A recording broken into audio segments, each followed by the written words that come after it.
Hello, welcome to the presentation of my results of the third lab about a black hole orbit. In this lab, I analyzed the data of a star orbiting a black hole and through this estimated the mass of this black hole. The data contained 1095 entries of two-dimensional position data of the star, where the time between two data entries was 1 day, which equals 86,400 seconds. Furthermore, the mass of the star was known to be 5.4838 times 10 to the power of 27 kilograms, and the position of the black hole was given by 5 times 10 to the power of 10 meters on the x-axis, 4 times 10 to the power of 10 meters on the y-axis, and 0 meter on the z-axis. In order to find the mass of the black hole, one first has to determine the net force on the star in each time step. This is done with the help of Newton's second law, which allows to calculate the net force on an object even if one has no idea about the agents causing that force. Now it's time to look at the exact connection between the net force on an object and the observable quantities of that object, like the velocity. According to Newton's second law, if the velocity of an object does not change in an interval, then the net force must be zero. But if on the other hand the velocity does change in that interval, then there must be a non-zero net force. To further classify the velocity change delta v, one can decompose it as the sum of delta v parallel, the velocity change parallel to the initial velocity, and delta v perpendicular, the velocity change perpendicular to the initial velocity. Now one can also use the physical quantity of momentum p, which is the product of the mass scalar with the velocity vector and thus always points in the same direction as the velocity. The momentum change can be classified in the same way as the velocity change, by writing it as the sum of the change parallel to the initial momentum and perpendicular to the initial momentum. Now the parallel change in the velocity of the momentum always means a change in the magnitude of the velocity of the momentum, which in turn means speeding up or slowing down the object. A perpendicular change in the velocity of the momentum, on the other hand, means change in the direction of the velocity of the momentum, which means a curving in the motion.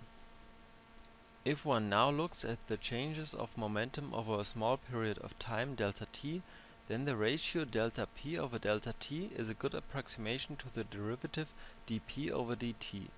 With p equals the magnitude of p times its direction p hat and the product rule, one gets the derivative dp over dt as the sum of two different terms, the derivative of the magnitude of p times p hat and the magnitude of p times the derivative of p hat.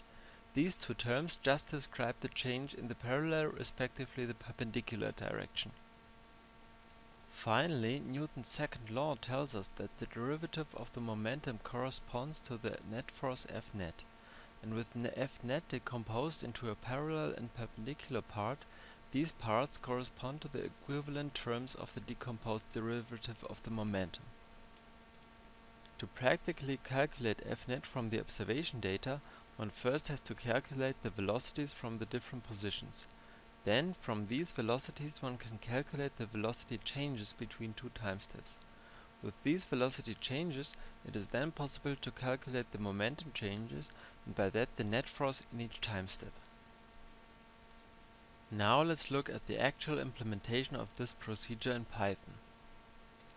In the beginning, the initial values are set, like the mass of the star and the time step length.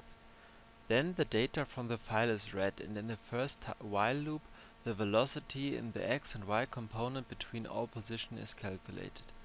After that, in another while loop, the initial and final velocity for each time step is determined, and from that the initial and final momentum. With that, delta v and delta p are calculated, and then the approximation for dp over dt is obtained by dividing delta p through the length of a time step.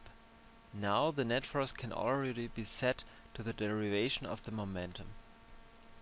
Then the decomposition of dp over dt, and with that the decomposition of F net is calculated.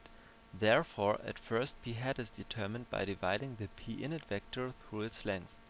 Then the derivation of the magnitude of p can be obtained by dividing the difference of the final magnitude and the initial magnitude by the length of a time step. With that, the parallel component of the momentum can be calculated by multiplying the derivation of the magnitude of p with p hat. Now also the parallel component of the net force can be set to the parallel component of the derivation of the momentum. To get the perpendicular component of the derivation of the momentum, one just has to subtract the parallel component of dp over dt from dp over dt, and with that one also has the perpendicular component of the net force. Finally, the distance between the star and the black hole and the net force are written into a file, and some arrows illustrate the different components of the net force. Now let's run the program. We can see the star orbiting the black hole changing its direction all the time.